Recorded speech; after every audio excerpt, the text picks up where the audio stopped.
Heidi Love in the house, dropping knowledge and facts, uncovering the truth, no need for acting lax. She ain't afraid to speak her mind, breaking through the lies, rising up with love, taking us to new highs. We're living in a world full of secrets and deceit, but Heidi's here to expose, bringing truth to the beast. She's got a message, spreading it far and wide, from addiction to hope. She's on the other side. Ooh, yeah. All right, everyone, you know what it is. We are back with Heidi, and I'm so freaking excited. Heidi, how the hell are you doing? I am so excited to do this with you because there isn't a lot of people that want to go down this road because it's yucky. I mean, Mhm. but I knew you would, being true crime, being, everything I know about you. I'm like, she'll want to hear this. And I'll so, appreciate it. yeah, I think we have to do these things that are hard sometimes and it's just yucky, but where my thoughts on Mormon church involvement. I'm not saying Mormons are bad. I'm just saying the mainstream church has some real serious problems that they need to address and they need to cut it out, you know. I agree with you. And the more I've looked into it, even in my own personal time, the more disturbing shit I find that has been.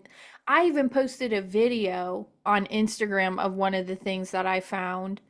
And it's like cartoons for children and Mhm. just the way the mindset you have to be involved in it. It's just almost medieval.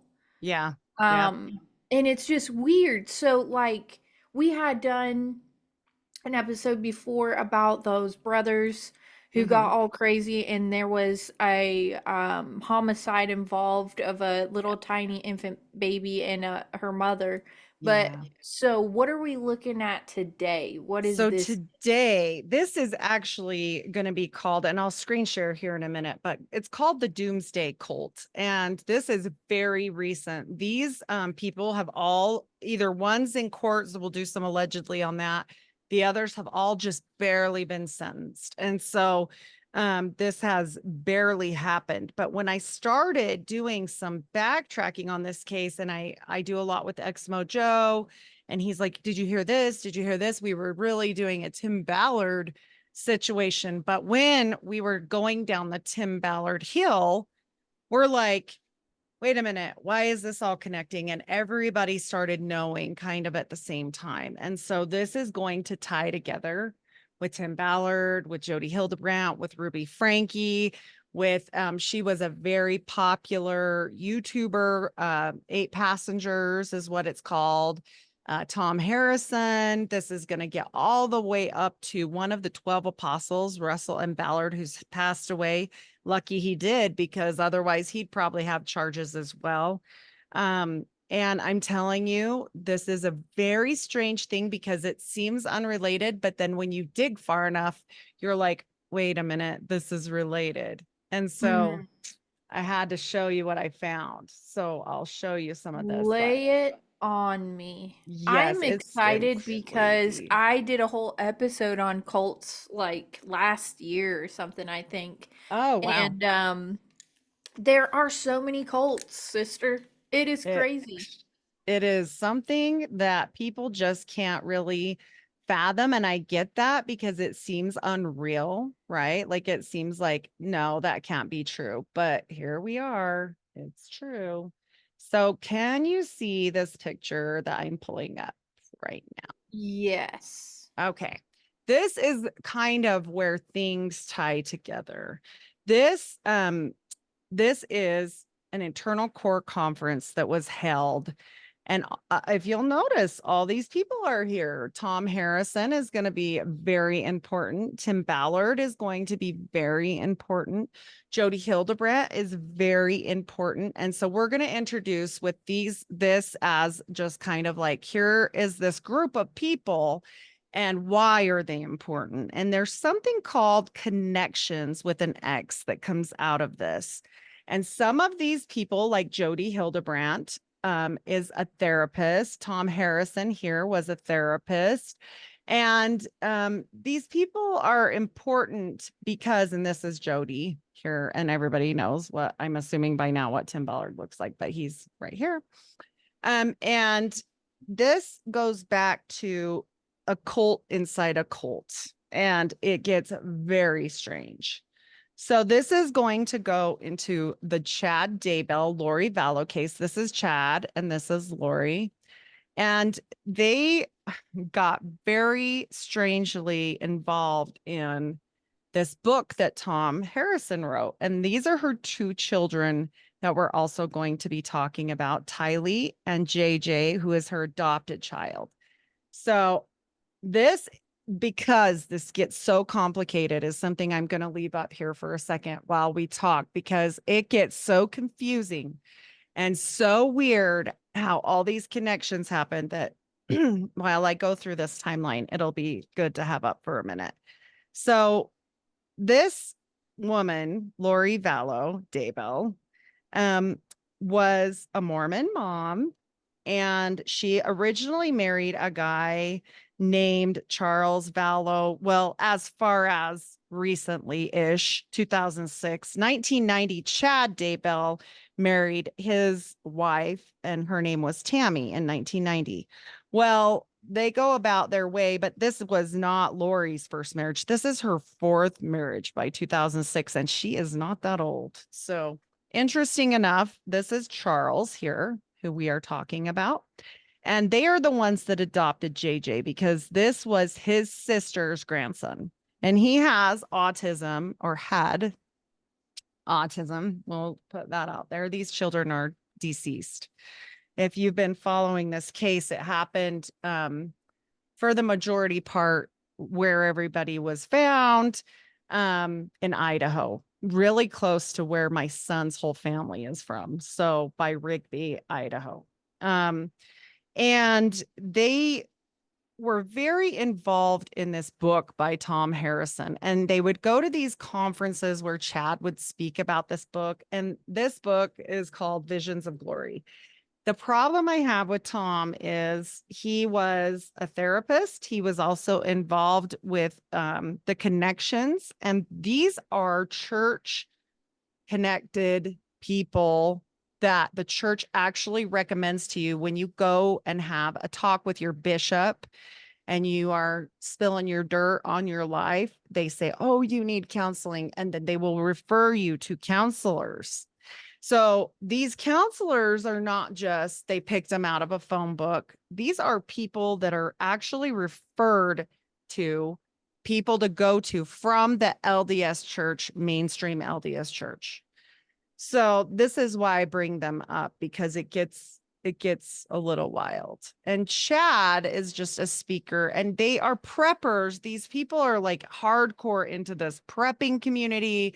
They have their own online stuff. Like it's a cult. It's literally a cult. And they get together, they're doing like all these preparations and they talk about it. And Chad's very involved in that. Well, Lori sees Chad at one of these conferences.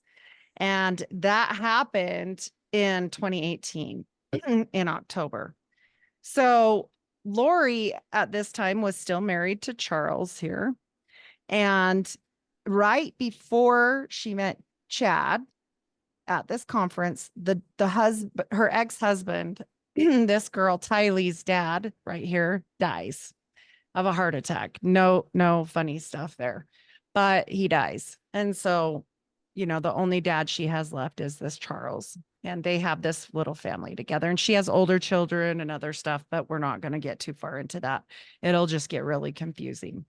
So Lori and Chad meet and they start talking about this book and all this stuff and how they totally get each other and they think they were married in a previous life. And it's a whole big thing. Well, eventually her husband, Charles, is kind of booted out of the situation. And by the 31st of January, she has been talking to Chad. He's been coming out and seeing her. This is them pictured at their wedding that comes up. And she's accusing him of being completely a zombie filled with evil spirits. And Chad is sending her emails saying, oh, yes, and these are the evil spirits' names. Their names are Ned and another name. And it's super like in depth. And all this stuff about these zombies. And this is the really important document that they had in the actual court case. And this explains a lot of what I'm talking about with these zombies. Okay. So here is the most LDS bishops are a level 2. Most bishops and ward leaders are a level 3. This is measuring how light or dark each person is, and if they're basically NPCs or like zombies. So yeah, it gets weird. This is a And document that they had yes, yep, that they that had made up. they made this up on how Go back to bad. the other one. Let me see We're that other we're one. gonna go back to that one too. But her first husband that I was telling you, like this has his number, this has the kids' numbers, this has all kinds of numbers. See here, this is the number of everybody involved. And this is showing how light or dark they are on this rubric system. And they grade all these people. And this They made up actually, the rubric. yes. Well, and it was divinely shown to him, by the way. Oh my God. Here Don't we forget. go. Yeah, we're gonna Here get we real go. culty today. And so he is basically judging who is good and bad in her life. Okay.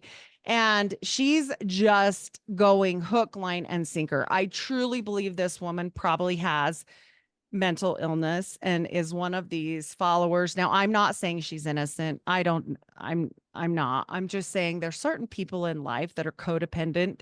And with her being married so many times and different things that I've read, I think she really had some issues, honestly, mentally. And her husband, that guy that I showed you that was Charles on the little scale there, the guy before she gets with Chad, he's begging her to get help. And all of this stuff, this is what makes me so mad, is on body cams and different things because the cops are constantly involved and nobody does shit for these kids. Okay.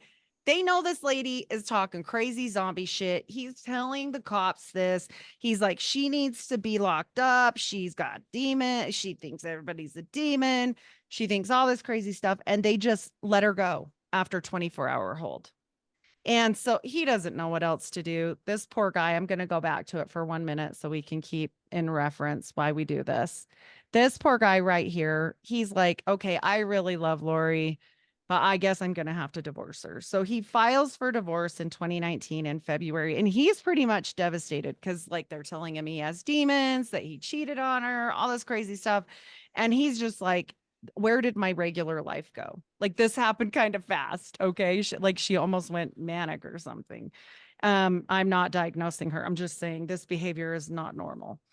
And so he's like moving away. He moves to Texas, but they're still kind of seeing each other. And so she flies out to see him and they're talking and still trying to work it out, but she's still talking to other people about him. And this is in May of 2019 about him having demons. And their names were Hiplos and Ned. And so like they Not named Ned. oh, Ned, he's a bad guy, I guess. And this Chad right here is the one saying all this stuff like, oh yeah, he's got the So demons at bad. this point, is Lori fucking Chad or not? Well, Chad and her have been visiting each other, and she turned around and accused her husband of infidelity instead. So Well, I'm okay. saying, So yeah. we know that those two got married later on, though. Mm-hmm. Like he Yep. was plotting that shit ahead of time. He was Oh, for putting it sure. in her mind that Charles was just full of devils because he knew she would just leave him and strike up a relationship with his ass for whatever Yep. reason. How many Yep. people do you know, first off, as a normal, just rational human being, you meet somebody and they're like, hey, I think your husband is infested with devils. I'd be like, Right. I think you need to back the fuck off. Like, I I think I wouldn't would then. definitely be concerned, right? Like this is No, at the like point that's not where normal behavior. yeah, no, you've got to be wondering what the hell's going on. And also, if you notice how many red lines here, we're talking about deceased people that there are in this case, because right as this is happening, where her husband moves away, his wife mysteriously dies. Okay. Whose wife? Chad's wife So wait a right minute, here. wait a minute, wait a minute. Chad meets Lori. And they were married Obviously, in another life and they were meant to be. There's this whole disgusting fucking like big emails like, oh baby, this and I couldn't even. okay. Yeah, So Chad's got Tammy, but she looks not great. And no. he meets Lori, who's completely retarded asshole, and Yep. he knows he can take advantage of her, so he kills his own wife Yep. and then convinces Lori to leave her husband, and then they strike up a relationship together. This Basically. sounds like a match made in hell. Oh yeah, because she dies and she had been sickly. And so at first they really didn't think anything of it, but later when they dug her up, she was asphyxiated. And so we know. Oh, Mhm, yep. okay. Yep. And so that happened in October of 2019. But before that happened, this guy here, Charles, he and Lori get in an argument, and somehow her brother was already there. Okay. Lori's brother and her were very, very close. And that's Alex Cox right here. And he would literally almost do anything for Lori, is what has been said. And he has a TBI. Okay. So he is over at her house visiting, and she takes the kids to school. And for some reason, shoots Charles and says it's self defense. And they let it happen in July of Alex did. 2019. Yep. Her So brother July. went over there and shot Charles. He was already there, and somehow there was an argument, and boom, shoots and kills him in self-defense. And the brother is like fine about this. Like I don't think he went to jail really for this at all. And so Was this there an starts. investigation? Yes, there was an investigation, and I think what they decided, because and there is a recording of Lori and her daughter with the police body cams again, and they're like completely backing the brother's story. They're, oh yeah, he couldn't do anything about it. He picked up a bat, and people are like, you know what? If he would have picked up a bat and hit this brother, he would have been hurt bad because he used to play in the minor leagues. He was like a really good baseball player. And so people are like, yeah, right. You So know. let me Juliafy this and tell you that Lori convinced her brother that Charles was full of demons and Mhm. that he needed to come over to the house and put Charles to bed. Absolutely. Yep. And then Cox, he was never that's charged. exactly what the fuck happened And because yep, he never was her charged. brother Alex, clearly, if he would have done anything for her, and if Lori herself is a retarded asshole, it must mean she comes from a family of retarded assholes. And Alex was probably also mentally unstable, Oh, was definitely. 100% convinced by Lori that Charles had devils and demons coming out of his ass and went over there and just shot him. So funny enough, we'd love to ask the brother, but since he was never charged and he was super pretty young when this all happened, like I gotta look it up, but he dies. He turns around and dies of bilateral pulmonary causes in December of this same year. He And dies of so natural causes. natural causes. Uh-huh. Yep. At age 51. They found him lying on the floor of the bathroom, gasping for air with vomit in his mouth. And so he just dies of natural causes. And they checked it all out. It's supposedly natural causes all the way around. Nobody gave him a So, little epicac. right. Makes you wonder. And he dies. So, of course, there's that gone. No more problems with him, you know. Then she was talking a lot to this niece of hers, and she does come into play with the case and the ex-husband of hers, because at that time they were married. And that's why we have some of the documents that we have with the whole numerical number and different stuff, because most of the people that were involved in it didn't make it to talk. Let me tell you, there's a wake of death with these people. It is crazy. And so they just think it's going to be fine. And that Charles here had a $1 million life insurance that's supposed to go to Lori. But funny, haha, is Charles wasn't that stupid. And right before he dies, he had changed his life insurance to his sister. That was this lady right here, Kay Woodcock, because that son that they're raising, the adopted son, is her grandson, and he knows that she'll like take care of the kids with it. And so he wants to make sure, because Lori's just been batshit crazy. And so this is the last time anybody saw the kids alive. This picture is of them at Yellowstone, and this is with her brother before he died. And right before that, they've got this picture, and this is the last time they've ever seen anything or from the daughter's bank account. So she's just missing, and the son's just missing. And every time somebody asks them, like, "Hey, where's your kids at, lady that's supposed to have these kids, all these kids?" She just avoids it, and they go to Hawaii and get married, and they're like, whatever, we're just gonna go get married and we don't So care. she murders her husband via her brother. The two kids go missing, and she gallivants off to Hawaii to marry Chad with his fucking ukulele. Yep. Yep. Pretty much. Yeah.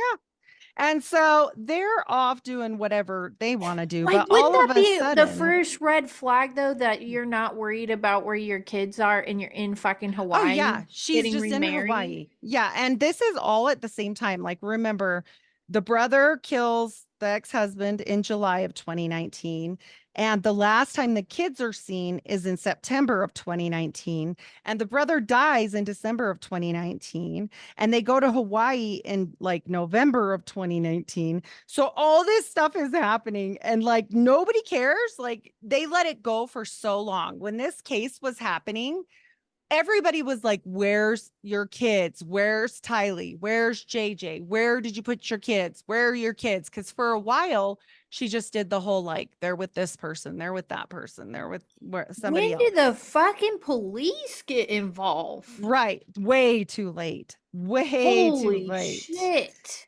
Yep. And so they finally get involved. Listen to this. In 2020, January 30th of 2020, finally, remember, these kids have not been seen since September of 2019. They're And dead. and also, funny enough, JJ, the boy, had autism. Like I said, he had a service dog, and she just up and sold that thing in August of 2019. Okay. So all of a sudden, she's selling things that the kids like have to have. Like, you wouldn't get rid of a service dog. Let's get real. That's critical. Unless you had premeditated intentions on Yes. murdering the child.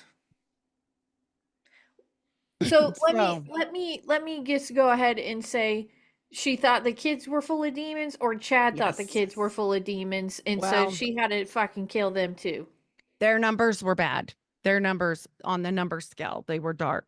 And And it had they, nothing to do with Chad just not wanting to raise her kids. oh, for sure. Right. And none of his kids are bad. Like, of course, apparently.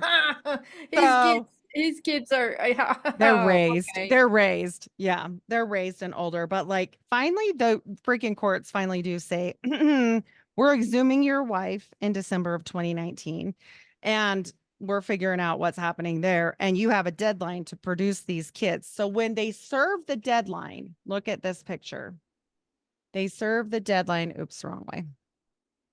And they serve it in Hawaii. Look right here under her leg. What is she reading? I just showed you the book. This book, this Visions of Glory book. Okay. She is literally reading it. And this book, I'm going to tell you what it's about in a minute. We're just trying to get through this whole craziness first, and then it gets even more crazy. If this isn't crazy enough, it gets worse. So she's reading this book, and she's getting served the paperwork right here and now. Like, hey, you got to produce these kids, and we mean it. Like, no joking. You gotta give us the kids. And so all of a sudden, they don't know what to do. They're not going to do it. So obviously she gets arrested. And they can't charge her with anything per se yet, other than I think they charged her with like child abuse or what do you call that? Abandonment, whatever. And so that's what they do because they don't know what else to do, you know. And Mr. Chad, he's just like, "Oh, I'm good, like, nothing's going to happen to me." But no, he got in trouble too. And so Chad gets served, she gets served, and they both get arrested. And so it gets to this weird whole point where finally, after, let me find out when, because this is crazy. Finally, after months and months, what, we're into 2020 when everything's happening. And guess where they find the kids? Buried in a hole somewhere. No, this idiot. He freaking buries them not in the backyard, but in the front yard. And the cops don't think to check this like before, or I don't know. They didn't find the kids until, Excuse me?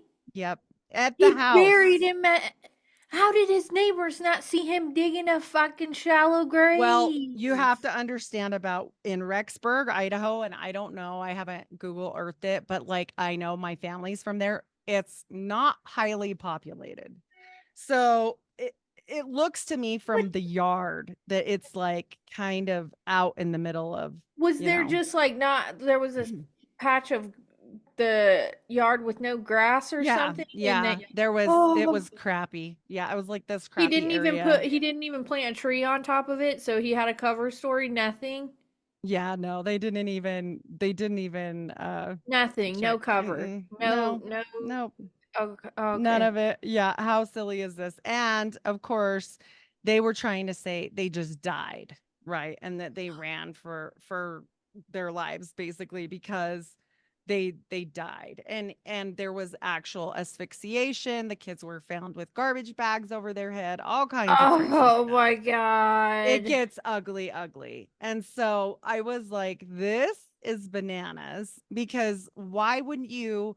I mean, June of 2020, the last time the kids were seen was almost a year. Almost a year.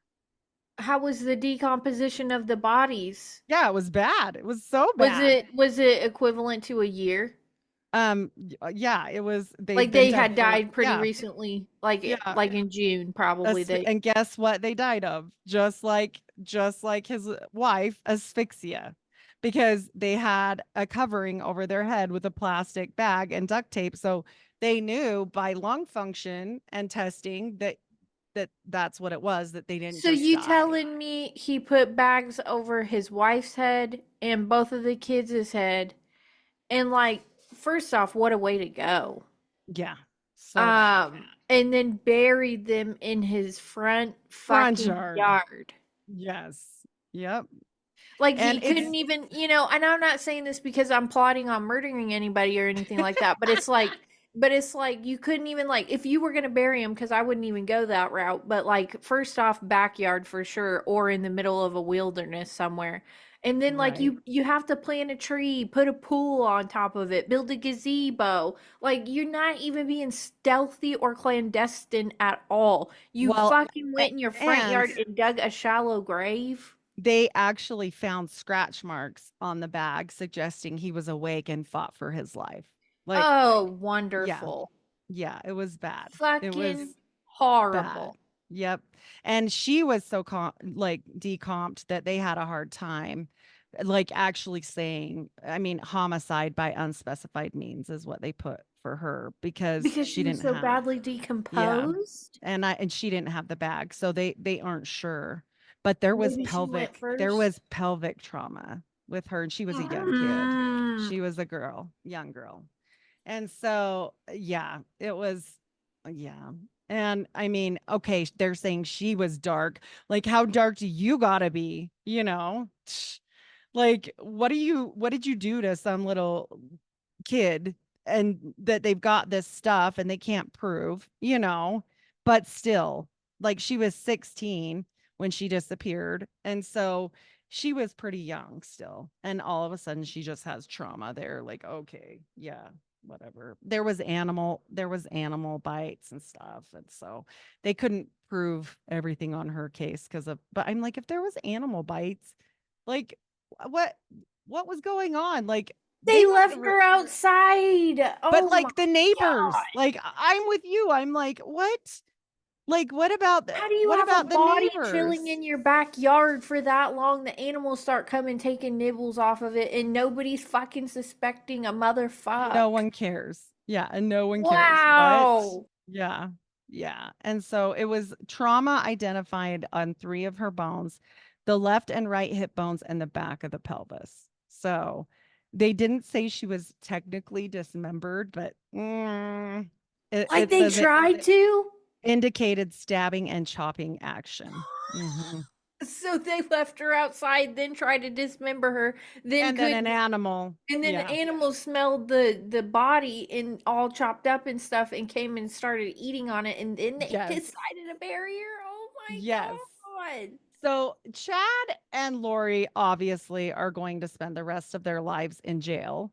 Their cases have been decided. He got death and she got life. And I have to tell you this, what she said at the end, because this shows how cuckoo crazy she was. It's a little tiny bit long, but I'll kind of summarize it. She just says that no one can judge her. She started quoting by John in the New Testament, and Jesus knows me and understands me, and she mourns for his ex-wife. Do you know how horrible it would be to be her children, the other children, Tammy's children, and listen to this killer woman, basically probably the reason why your mom's dead, and for them to be like, "Oh, and I mourn for Tammy because she was my friend." No, no. Jesus knows the truth of what happened. Accidents happen, suicides happen, fatal side effects happen, but she never says what, right? She just kind of summarizes it. And this book that we're going to get into talks, this is all about near death experiences and people that have died and come back, okay? And this is why she says she's got a different perspective on life, because when she was pregnant and was in labor with Tylee, she died. And while she was in labor, and they put something in her IV, and she felt her spirit fall to the floor. First of all, nobody has verified this. Nobody has said this. She says her sister Stacy was there. This sister has been deceased for a long time. And so she said that's why she knew she was dead. And because of this, she knew about like communications in heaven, and that she still talks to her family, and that she talks to her children and her aunts and uncles and all these people, and that she knows her children are happy now. And she knows that they're busy and what they're doing and how wonderful heaven is. And she's homesick for it every day. She didn't want to come back to earth. She doesn't fear death and looks forward to it. And she wants to go on it. And remember, this girl's 16 and she says that she was in pain every day.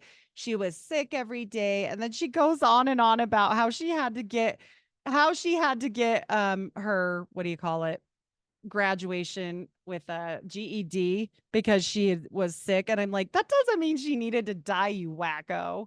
And then JJ was an adult spirit, and he is engaged and has jobs and it's meaningful. And her eternal friend, his wife that he killed, Tammy, has visited me, and she came to bring me peace and comfort. All I know is she's extremely busy, and that her beautiful children rest safely every day in the arms of Jesus, and her wonderful friend, his wife, rests also in the arms of Jesus, and one day they'll all be reunited. Okay?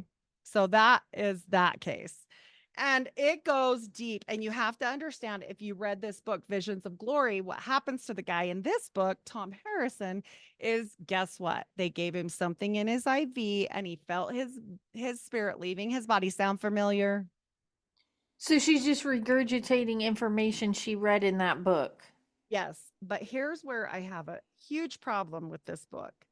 The church endorses some things and doesn't endorse some things. The reason why I have so many excellent books on all the weird occulty stuff of Mormons is because oftentimes the church will disavow a book and they'll say, listen, it's not on our reading list.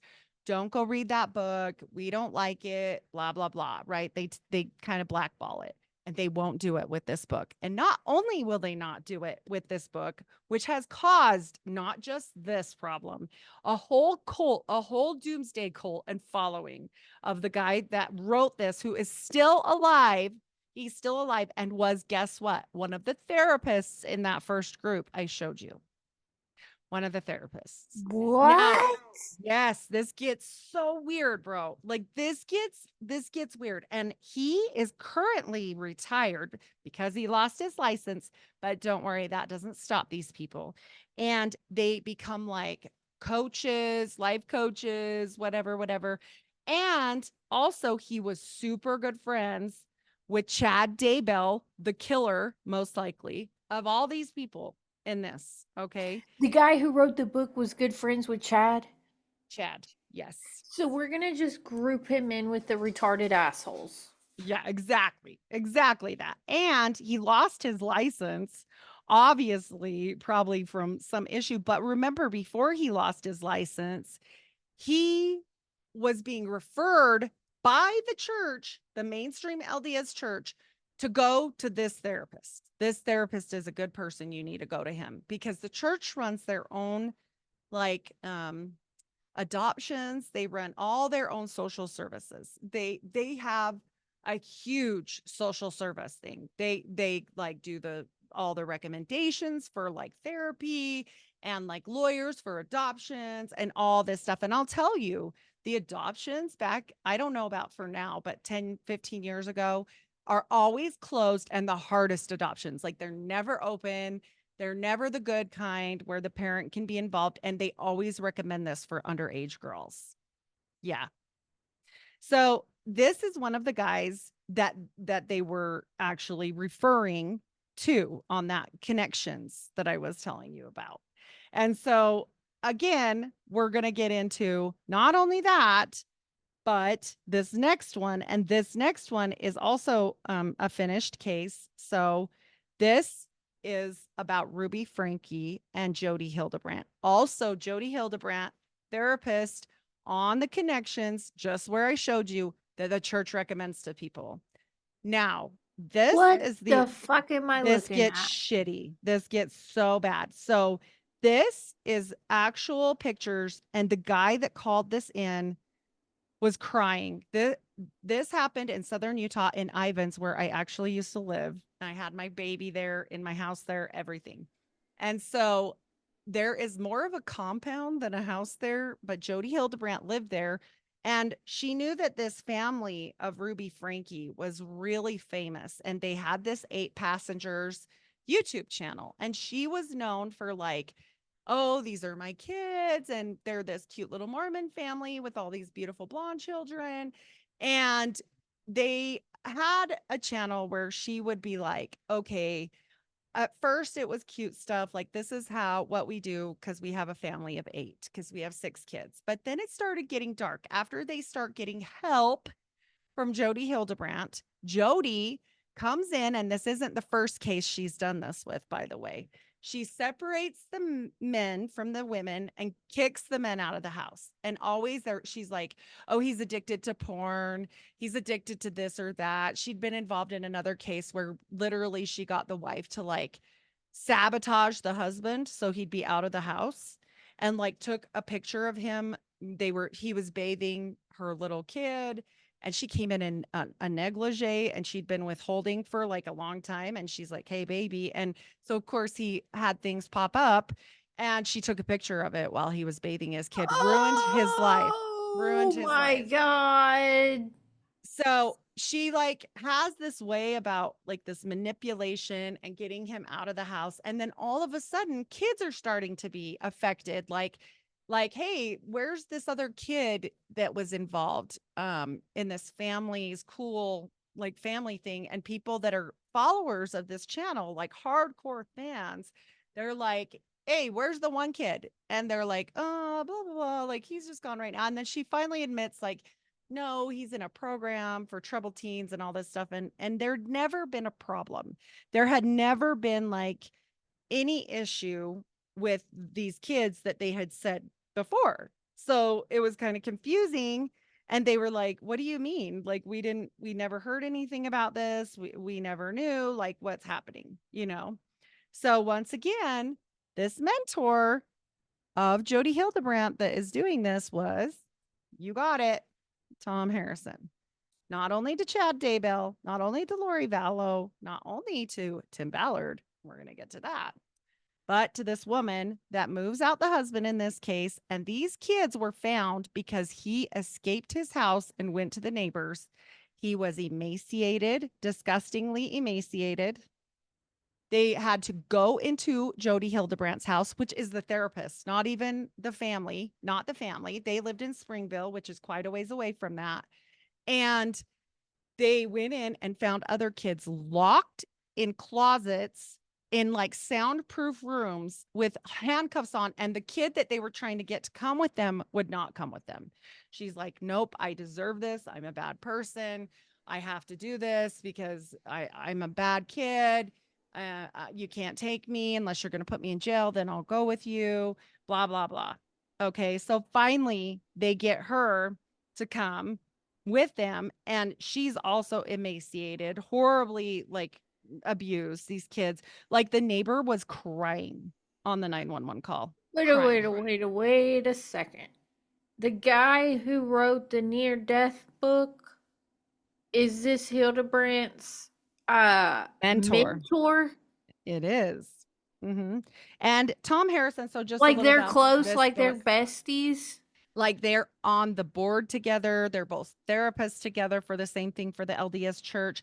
And this book talks about, guess what? People that are bad or good.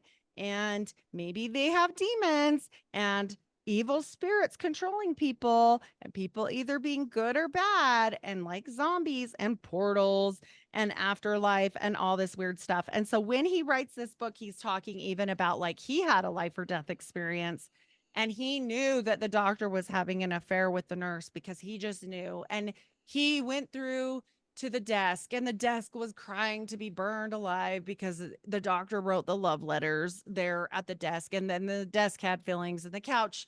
He talks about how many cows it took to kill the cows to kill and make the couch because it's leather and all this wild stuff in this book. This book So is I don't think he had a near death experience. he says it was from IV contrast. It could have happened, it could have not. But I'm I saying think this. he may have hallucinated. Oh, yeah, and he wrote a whole book about it. But the funny thing is, if you actually are an older Mormon, such as I, you know that there's another book called Return from Tomorrow about a near death experience where a guy kind of explains things almost the same, not quite the zombies and all this weird stuff, but he talks about addictions and people and how it affects them in the afterlife and different stuff. Very similar to this. And so this guy not only doesn't get disavowed from the church, guess what he's doing now? Because he's not a therapist anymore. Oh, no, no. He is currently called as a church missionary for the LDS church. The guy who wrote the That's, book. yeah.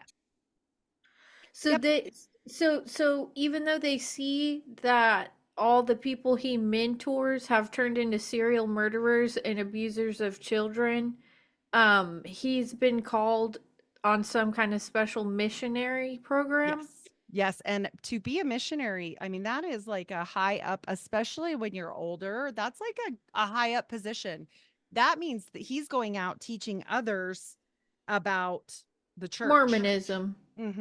Yeah. So let me say, if you had one therapist that wasn't a Mormon who was mentoring five people and all of those five people became serial murderers or child abusers, and the only thing that they had in common was that one guy, you telling me they haven't added up any, like, two plus two nothing, that maybe this guy has something to do with their behavior?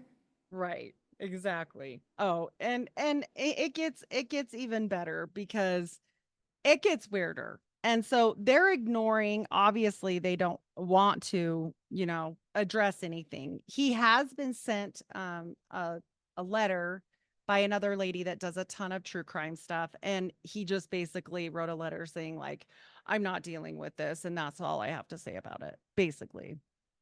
And so he never has come on the scene ever again saying anything else. And I'm like, okay, but my problem isn't with him as a person. My problem is, why the hell haven't they disavowed this book causing so much trouble, right? Like, this is a bad plan. And guess what? When you go to Barnes and Noble, because my friend went there last week, I should have put that photo on here. That next to the photo and book of the current Russell M. Nelson, president of the church, is this book. So there's that book, and then there's this book. So if you didn't know any of this shit and you're just like going along with your day and you're just a good Mormon, then what? You know, You then you're buy going to the buy book that and book. you become Ted Bundy, I guess. Yeah, it's getting to that point where I'm like, okay, we need to stop because he doesn't just mentor Tim Ballard. He's involved with Tim Ballard, and we'll get there, but we'll finish up Ruby and Jody first. So, oh, let me just tell it at the end. So Jody Hildebrandt and Ruby Frankie were both just sentenced in February of 2024. They both got 1 to 15-year prison terms for child abuse. And so they're basically going to probably do life. I would assume, I would hope so. I would hope. So this is Ruby, and that's one of the sons that she completely tortured. Also, by the way, she didn't torture all her kids. There were calls from the school where they were like, hey, your kid, this is why I don't understand why anybody didn't help these kids. There were calls from the school like, hey, your kid needs lunch, and they forgot their lunch. And looking like they looked that skinny, that emaciated, you wouldn't call that in again. And even when the neighbor called to get help, he said that family has had a ton of problems. There's been calls from that home before. They know who she is. And so for that neighbor to say that, I'm like, what? And you just let this go. So then she goes on YouTube and she's like, haha, my kid forgot her lunch and she's sick. So she's just going to have to starve today. And I hope nobody feeds her. And if they do, I'll be really upset because she's supposed to make her lunches and she didn't. And so that's the consequence. And then she also goes on lives and says things like, and you can watch these. It's called Passengers of Eight. Like, it's horrible. I watched quite a few of them. Like, they were like, oh, we took his bed away because he didn't make his bed. So we don't just give it back when they start doing good. We keep it for at least 6 months, and we just take their doors and we just take their stuff and we chain them up, and we give Christmas presents to everybody one year except the two smallest kids, the youngest, smallest children. And we tell them, no, you just get to be grateful this year for God's sacrifices for you because you weren't good. Nobody watching the YouTube channel thought I any of this was bizarre she behavior. she got a lot of death threats. She got a lot. This is Jody Hildebrandt. She got a lot of people calling, but the freaking cops and the child abuse people, the CPS never did crap. And living in Utah, I will tell you, they will not separate kids from their mom. We have had our go arounds with CPS ourselves for an actual real reason where I was a mandatory reporter and they did nothing. So they think because they're a parent that they can just do whatever. Like, oh, Yeah. well, they're not going to take my kids away if we want to, lock them in Yep. closets and They had to emaciate find a them. handcuff key. One kid had handcuffs on. One kid full on had handcuffs on. And I I'm saw like, another thing where it said they were all cut up. mm-hmm. No, So they they were had all cut cuts up. all over them They were all cut up. And the problem too is they were treating their wounds with honey and cayenne pepper, to like torture them more. basically. Like I'm like, you can't tell me you thought putting cayenne pepper in a huge open wound was going to feel good. no, definitely not. There's no way. So then all this is happening, all of this chaos. And then I don't know if you've heard this, but then it goes to Tim Ballard. And Tim Heidi, you Ballard, sound far away. uh-oh. I was getting an echo, so I moved it a little. Oh Hopefully no, it's that not sounds too better. bad. You're good. Okay. All right. So then we get into not Chad, to Tim Ballard. And everybody knows about the movie that came out that is a complete and utter fallacy. Okay, so Operation Underground Railroad has yet to produce one child that they've saved. Not even one. They never saved children.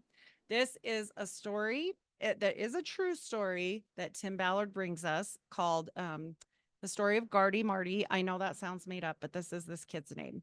So Gardy Marty was one of the LDS bishop's sons, and they just scooped him up one day.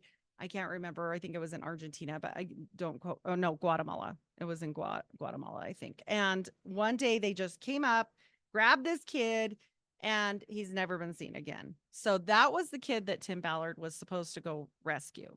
And he starts pitching this to millionaires. This gets into a whole bunch of people. And if we went down that road, like it's still connecting to this day. Like we would have to do our full episode just on Tim, which is fine.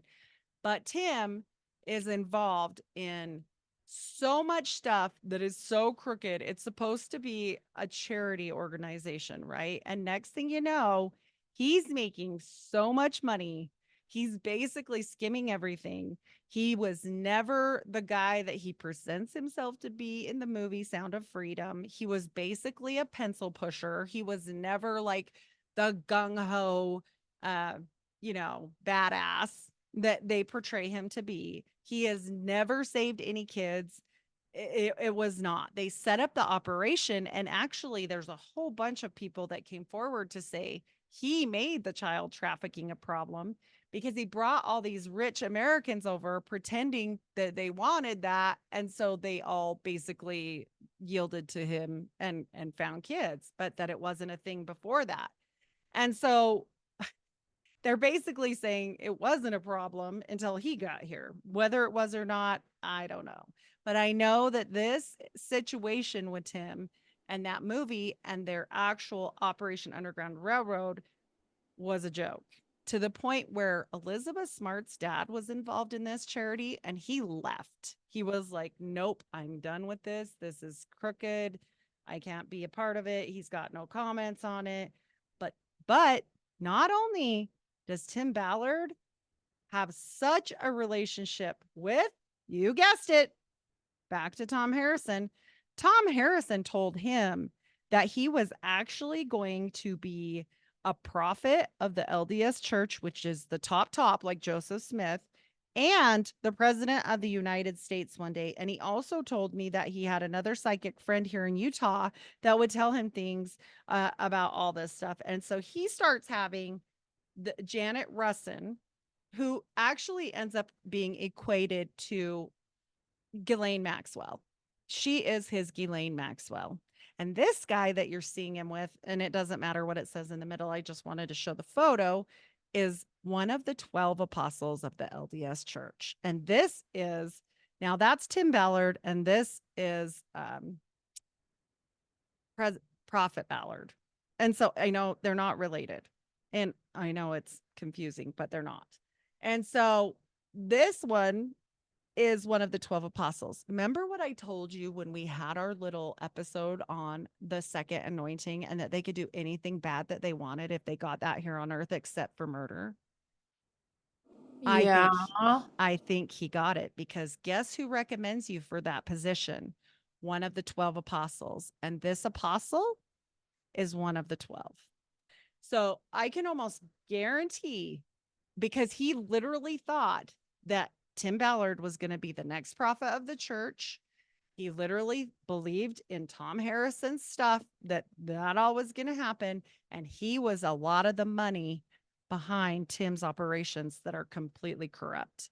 And the reason why they're corrupt is because he did the operations with something called the couples ruse. Have you heard about this? No. He is in so much deep shit right now. And okay, so we have to do, allegedly, he has been accused of raping these women that he actually had the Janet psychic, the Ghislaine Maxwell, bring him. And she's like, don't you want to help kids? Don't you want to be part of this underground railroad system that helps kids? Well, now you have to pretend that you're Tim's wife. And if you're Tim's wife, you have to do all the wife things. You know, you have to make it look good. You have to let him do things to you and blah, blah, blah. And one of them was an actress, and he freaking got in deep trouble for like showering with her. And then he lost his shit and raped her on the stairs of this place he was in. And so she is like completely devastated. I think right now, I think there's 6 women that have filed suit against him. Remember, this is all allegedly. But this goes into a whole bunch of other people, including like other member like Morgan Philpott, he's a lawyer that's involved in this doomsday stuff. Like, I'm not saying he's involved with anything nefarious because he's an attorney and also hasn't been accused of anything, but he actually was involved with another situation where there was a standoff and it was a big huge ordeal years ago. And so it all is one big super dirty pool and they're all in it. And when this apostle is totally with this guy here, and then it all leads back to who again? We get right back to Tom Harrison. And so President Ballard right there, that that's part, this is actually part of the charges brought against him and the Davis County investigation. And so they have been looking through all the stuff, all of their internal documents, everything. It's a disaster. It's not only a money disaster, but he's got all these women that have filed suit against him. And so we're waiting to see what will happen there. But I'm telling you, like, all of this links back to the first photo that I showed you, the very first one of all of these people. And here's the one, Tom Harrison, that wrote this book, Visions of Glory. And that's why it's called the Doomsday Cult, a cult within a cult, which is inside the regular Mormon church, the near-death experience cult. And they're still going on and doing doomsday preaching. Morgan Philpott has kind of taken over for now, doing like the hardcore, like, you're going to die if you don't get prepared. You're going to die if you don't do this and that. You're going to, be in trouble if you don't go and do this and this and this. He's kind of going around now doing conferences and doing these things and carrying this on. And meanwhile, this guy's just chilling. He's just didn't do anything. There's just a trail of death behind him. And the church is doing what? Oh, that's right. Nothing. Just make him a missionary. That's fine. Totally fine. And I'm just sitting here going, what? So this guy, I mean, he looks creepy. He does. I just like, how do you this is your people, Right? Heidi. Yeah, I know. like motherfucking how did you even become a member of this Ugh. shit? Well, this Like, was looking way at it with after new me. Yeah. eyes, like, you can't tell me this is normal. No, and the good part about me is I was raised in this and got out before any of this, but there's been scandals like this before, maybe not to this level, of course. Glenn Beck was involved with this. He was a supporter of Operation Underground Railroad. A lot of high, I could, if we do a Tim Ballard, I'll bring the heat on it, but there's so much that if we went down that road, we would be here for a 2 hour. It's a 2 hour. And I've done one with Scipio Eruditus, but I'm just like, holy crap. This all goes into so much mess and the church is doing nothing. I'm not saying it's the church's fault. I'm just saying that you have a responsibility that if something in your wake, like if I knew a tweet I did or something I did was causing some huge problem, I would fix that. You have a responsibility and you are very influential, church. And I'm just shake my head because, the church's holdings, when you add that on top of it, do you know their Well, number I one was holding gonna is Tesla? And they are very Oh, I'm close with sure. I'm Elon sure it Musk. is. I'm sure it is. I was gonna say, isn't the most famous Mormon serial killer though Ted Bundy? Absolutely, it is. Yep. I've done a series on him as well. And, it's just shocking to me that even through that whole thing, do you know that the Mormon church backed Ted Bundy until the shit hit the fan? I know. I was gonna say that they actually, um, he had already murdered, I think, 20 women. And one of them that he tried to beat over the head with a crowbar, Carol Duranch, Yes. escaped, She made it. and it was in Utah. And Ted was already like fully immersed in the local in the big church, the big scary looking one. Yes. And they all rallied around Ted in Ted's defense, and they even drew like a little cartoon thing of him. and they were Yep. like, "We care about you, We Ted." care, Teddy. I think Yeah, one of we the care. bishops helped post bail one of the times, if I remember Yes, yes, correctly. yes. And all of the neighbors, because the one girl that escaped lived in Utah in this Mormon Mhm. community.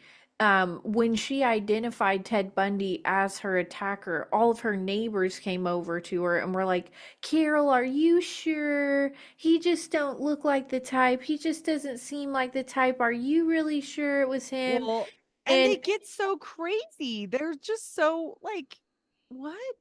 I don't know if it's the priesthood or what, but like Tim Ballard was doing ketamine treatments and talking to Nephi and had a scribe there writing down every word he said. And the next thing you know, they're snorting blow off hookers' butts at some hotel. And this is all just because that, don't worry about that. These men that are doing this stuff, meanwhile, his wife is at home with 9 kids. Oh, you heard it right. 9 kids. the These thing men, too, yeah. I mean, it's in the mainstream and it's in the fundamentalist groups Oh, the because fundamentalist gets the way, fundamentalists way. are their whole own entity, but the mainstream LDS has it too. And Yep. even like Warren Jeffs, with all the shit he was up Yes. to doing, I'm not 100% convinced that there's not probably bodies buried somewhere on their fucking Oh, yeah. compound. Oh, no, they have found, and they also, take care of things that are like babies that didn't look quite right. They have like the Catholics, how they have the baby cemeteries. Mhm. Yeah, they have a lot of that going on out there. Unmarked They, I'm graves. 100% convinced of that. Like, there is no doubt in my mind that if you dug up like any large portion of land on what is it, Mhm. Zion or whatever they call it, that you wouldn't find fucking bodies turning up Oh, left and right. Like, oh, he pissed Warren Jeffs off and then he died and we buried him over there, and then um I even read, kind of in preparation for this episode, I read a thing about a guy named Everil. Do you know hmm. anything about that, Everil? If he is the one, is he a fundamentalist one? I think so. Yeah, he's a fundamentalist. Where they, I Everil Labaran. Oh, yes. No, that actually, do you know that that is the family of the sister wives? If you watch Sister Wives, people, Christine comes from this family that she's going to talk about. And she is known as like the reason why he married her and it never seemed like he quite loved her is because that was an arranged marriage and they are basically like royalty, polygamist royalty. The Labarans or LeBarons. Labarans or Mhm. Yep. so they so but I thought she had a different last name, like Rock or something like that. She does, but she comes from that family. So She's she's a absolutely descendant of the LeBaron family. yes. Yep, I'll And this find out. Everil guy, I guess, was the leader of a polygamous fundamentalist group. And I guess he like ordered killings of different rival polygamous sects. So And Christine is her maternal grandfather was his brother. This guy you're going to talk about. what? So it's not even like distant. It's like No, no. really a This close is relationship. yes. Yep. So Christine from Sister Wives, this is her what, Uncle. grandfather? It's her uncle. Uncle. Mhm. Avril LeBaron is her uncle, and he was ordering hits on Mhm. other rival polygamous He groups, and he said he he was ordered using. the murder of her Yeah. grandfather. Mhm. Oh my God! Shut up! What? Yes, the All Reds. Yes. Allred, that's the last Yep. name I was thinking of. So Yep. he claimed, just like the two, like from the Under the Banner of Heaven, that episode we did, he said that Yes. he was doing it using the religious doctrine of blood atonement to justify the murders. Because they get reading this crazy shit called the School of Prophets, which is the same thing those guys read, the same damn thing in that book Under the Banner of Heaven. It's right here. Now I will tell you, I know if this is going on Patreon, I know the guy that the surviving husband of this case, and he says it's a little not quite right. I've begged him to come on and tell his story because I feel like it needs to be told. But the part about his brothers and how batshit crazy they were and about the school of prophets stuff is all 100% true. It has a way of warping people. You have to understand you're giving this kind of literature, much like this book right here from Tom. And I'm going to shut this on the sharing screen. It's all they're already elevated to such a level because they get the priesthood. And then if they get the second anointing and they're specially special people, they can go off the rails real easy, if you've noticed, because they don't care anymore. Yeah, no, it does go off the rails real easy. I'm looking at this thing right now, um, and it's like serial killer Joseph Paul Franklin, also known as the Mormon Manson. Yep. Jeff Dahmer was raised Mormon. Um, like Glenn Helzer, serial killer. Uh, Don Godman, serial killer, all Mormons. They act like death can't touch them because they've got Or they're do you special. think that their mind is warped No, from like part of this it. blood atonement stuff and all that? Like they think they're immune to like the laws of like you can't kill a person. Well, I'm Mormon 'cause, and I can because Mhm. of blood atonement. So Yep. I get off Well, the and if hook. you look into the Danites, that is exactly so the Danites are the army of people, or the Brighamites. They have more than one. And they were the people that used to take out the hits on people, like if they sanctioned it, and they would say, "Oh, no, it's okay. You're doing it in the name of God," basically. And so this has been going on and going on and going on. Like Brigham basically ordered the whole killing of a whole bunch of people that were just passing through Utah that were pioneers. And he did it in the name of like the same type of thing, like it's justified killing, right? And it gets to a point where you're like, okay, but why is this all still being left out? Just like the School of Prophets, just like this book, just like all this stuff. Like, why doesn't the church take a stand and say, look, this is bad stuff. This is bad business. If you were a smart church, you would do that. You Yeah, but I wouldn't put think him the as a Book of missionary. Mormon is bad business, if I'm just being honest with you. How Absolutely. that's like two that's the book that you're talking about and the Book of Mormon is almost like two wings of the same diseased bird. It's Yes. like how can they Yes. condemn one when the major book that they follow needs to be condemned? There's even Absolutely. like It's there's heresy. even this serial killer Arthur Gary Bishop, also Mormon. I'm just like, I just literally Googled it 10 seconds ago. I had already the stuff about the LeBaron family, but I'm like, okay, let's see if there's any more. Yep. This whole list pops up. Jeffrey Dahmer, Ted Bundy, like all these people. And we're sitting here like, okay, they're all Mormon. Not that all serial killers are Mormon, but I think No, two of the most notorious serial killers of all time, besides John Wayne Gacy, are Jeffrey Dahmer and Ted Bundy, and they just so absolutely. happen to be Mormon. Well, And and and Jeffrey doesn't come off as like Mormony in a way, but I'll tell you what, Ted Bundy does. When I see Ted Bundy, I get the creepy Mormon vibe. Like I know it well now because I'm surrounded by it. It's when you're like, ugh, ew, this isn't good. And I'm not saying that all Mormons are bad. I'm just saying there's a certain spirit on some of these people that is not a good spirit. It's not. yeah, I mean, I'm glad you say that because I get it. And Mhm. my husband's cousin moved to Utah just recently, and you and I have been talking for a while now, so I had some questions and I was like, so how is it living there? And he's like, oh yeah, it's beautiful and da da da.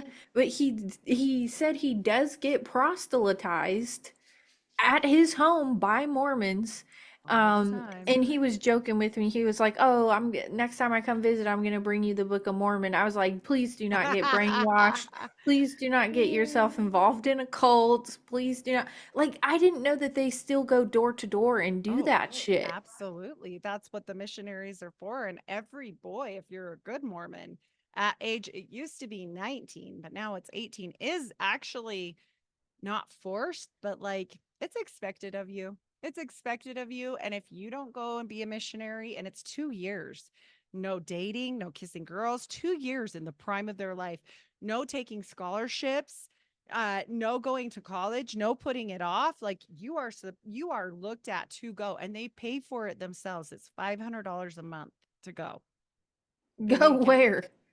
sometimes they go clear out in the middle of Africa. Sometimes they go right next door. Jeez. Sometimes they send them to the actual depths of the hood in the middle of Chicago, two little white boys. Sometimes they do that. Really? Yeah, To proselytize to people. absolutely. And if you're not married by 21 and you're a female, they'd like you to go too, but they'd rather you go home and have babies first. So, I mean, Heidi, what do you think about all this? I mean, I get it. Granted, like the ones that we just discussed at the beginning of this episode have more so to do with like their weird right. fetish Occult. of this book, but it Mhm. seems like even based on the other episodes we've done that there is like a weird underlying connection between Demonic, demonic demonic connection. Yeah. like dark spirits that get attached to Yeah. people, and they I, seem in every single case besides Jeffrey Dahmer, because he did say that he was remorseful. Ted Bundy wasn't remorseful. mm-mm. The Lafferty brothers were not remorseful. This He still lady, the Lafferty brothers still think he's waiting for God to come down and get him. that's Just, what I'm I mean, saying. It's a really. delusion. It's literal mental illness. And like the lady that cut her kids up didn't seem Mhm. remorseful at all. The Mhm. other lady and Chad, what was it, Lori and Chad, Daybell. Mhm. they Yep. they're They so don't. happy that they did it. They're saying the people that they killed are super happy They're and in happy. heaven and like no Mhm. remorse at all. So literally the another thing that I find in common with all of these people is that they show no remorse, which is a category which can be categorized as either being completely narcissistic or a psychopath. Well, and Jody Hildebrandt, the one that was the therapist in that case of the abuse, actually said she actually said this book helped justify what she was doing to those kids. And I'm like, okay, I just think that with Mormon indoctrination, a couple things happen, and it's usually the men, but I won't say it doesn't happen to the women. Is you feel if you ever talk to a more you talk to your cousin, is it cousin? And ask him, what is the general feeling about people if you know they're Mormon, like at work or whatever. They think they're so much fucking better than you. They're so much better than you. And they're definitely better than me because I'm an apostate and I knew better, right? I had the knowledge. I knew the truth. And I'm even worse. I'm like scum. And at least you can be saved. Even my husband, who's left the church a long time ago when he was 16, he's still savable because he didn't go the whole way. So he's not a throwaway like I am. Like I'm a throwaway, literally. They don't want to associate with you. They don't want to be around you that much. And we felt it. And I always just tell my husband, it's that crazy Mormon spirit. And I am not kidding. I'm not saying they're all, inhabited like they said about their kids or whatever. I'm just saying there's certain attachments that we all have to deal with in life. Whether you want to call them problems or attachments, that's fine. We all have a place where we have to go each and every day and deal with ourselves on a certain level. And when you get to that point, and I feel like when I really knew God and I really figured it out, and I'm like, oh, not that I'm not still learning, 100% I am. But when you get to that humility, you can't be a Mormon because they know everything. And they have this superiority, and It's that's why like they're not the sorry. interesting thing is like the people, and this is true with anything, most of the time the people who act like they know everything are the most retarded assholes you will Yeah. ever meet. That's the thing, Heidi. So bad. Like as a nurse, the scariest thing any of us ever do is have, as nurses, we see people that are like, "Oh, well, she knows everything. She acts like she," that's terrifying to a nurse. We're like, I've been a nurse 25 years and I would never walk into a room and be like, I know everything. I know what I'm doing. Like I am confident in my skills, but I don't know everything. I'm always open to learn something. That's where we need to get. And same with this religion. And I was not like that when I was in the Mormon church. I was a shitty know-it-all. And I had that superiority complex, especially over my mom because she had left the church. And I used to just say, like, so, oh, well, she just doesn't know. Oh, she just, silly her. She just doesn't know, and you're so shitty like that. And I'm like, now there's shirts out there, and I'm going to put it on my thing because I keep forgetting. Says, I'm sorry for what I said when I was Mormon. That is This isn't just hilarious. me. Yeah, this is like a thing. This is like other people know. It's not just Heidi. Like, I'm telling you, it's a problem. They have a superiority complex because they feel like they're the only people that are going to go to heaven. You have Well, to. and it's also like it preys upon, not saying anything about you personally, but it That's does all right. prey upon a certain type of individual to where like they want to belong to something that's important. They want to Mm-hmm. be special. They want to have like, it's not just like, well, I'm a Christian. Oh, everybody's a Christian, whatever. Like, Mm-hmm. it's not, they're not held up on like some kind of a pedestal or anything. But when you say, Right. like, I'm Mormon, I'm special, I It's know not things you Mormon. don't It's know. only it's only when you get to the temple. This is when you start getting your special pants. Literally when you get your special underwear and your special new name in the temple and your special things that you're not supposed to tell anybody and it is real. That is a real thing. It starts then. And then when people say, "Oh, you're Mormon. Oh, have you been through, do you have your recommend?" Oh, you do. Mm. And they'll, yes, So ma'am. they're the upper echelon. Yep, and I was one of those, and I will tell you there are things that I wished I hadn't taught my kids. There are things that I wished I hadn't done. There are things that haunt me still, like we talked about on that last episode. I always think about that because I always think like, did I bring some of this upon myself because I didn't teach humility to my kids? I didn't teach that. I taught them, well, you're going to be going to the temple someday. You're better, and they haven't. Thank heavens they're all out, but I'm just saying, like, it does influence the mind because even as a young kid growing up, I knew I was going to go to the temple by 4 years old. You know, they told When me. did when did you go to the temple?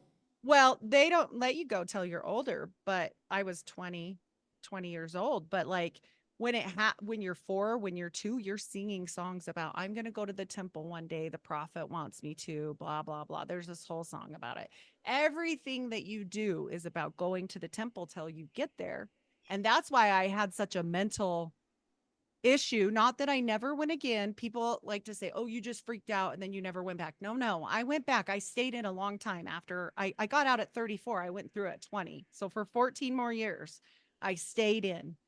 And I just, every time I was like, what in the hell are we doing in here? Like every time. And I finally told my grandma, I don't want to go anymore. I don't want to do this. It feels weird.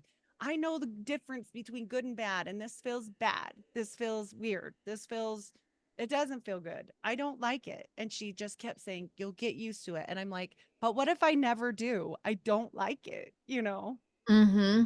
And Well, it's interesting that it's like your life most definitely had another path to follow. oh, yeah, And, obviously, you were meant to be doing this. You were probably definitely meant to start the podcast and come out and speak about it. I'm sure it feels like a little bit of therapy for you, meeting other people yeah. and having the confidence like you made the right decision, that A lot of it's times you important. feel weird, honestly. I'll be honest, like living in Utah and all of my extended family hates me now.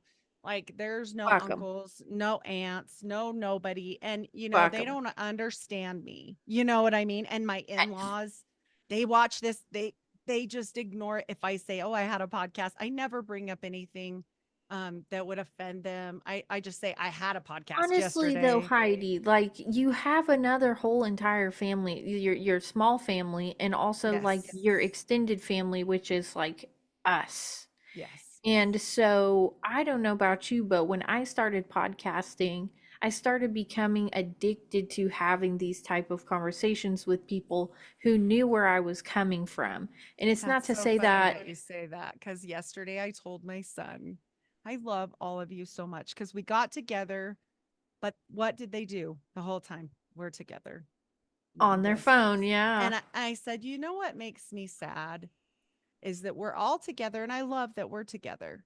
But the meaningful conversations that I had growing up with my father, especially because he was in prison, and I know that's bad, whatever, people can judge him all they want. But here's the thing, he would always stop me and say, I don't want to hear about the gossip at school, or I don't want to hear about your new pants. I want to hear about you. I want to know what you think. I want to know what you and I think he developed me into what is this podcast because he taught me how to critically think and that like talking about Sarah that pissed me off at recess was unimportant and stupid, you know? It is so true because like I enjoy so much having these type of conversations with people who know where I'm coming from with no judgment or no um like in the back of their head they're not thinking, oh, when is she going to stop talking, she's saying really crazy weird stuff, where this is weird, this is bizarre. And like when I get on a podcast, sometimes I'm like, I hope they don't say anything more weird or bizarre than I say. It's like I'm not the weird or bizarre one Right. anymore. Yeah, we're you know not. Yeah, we found our yeah, little we're the group. normal Yeah, ones. this is Yeah, we're the normies now, but yeah, like yeah.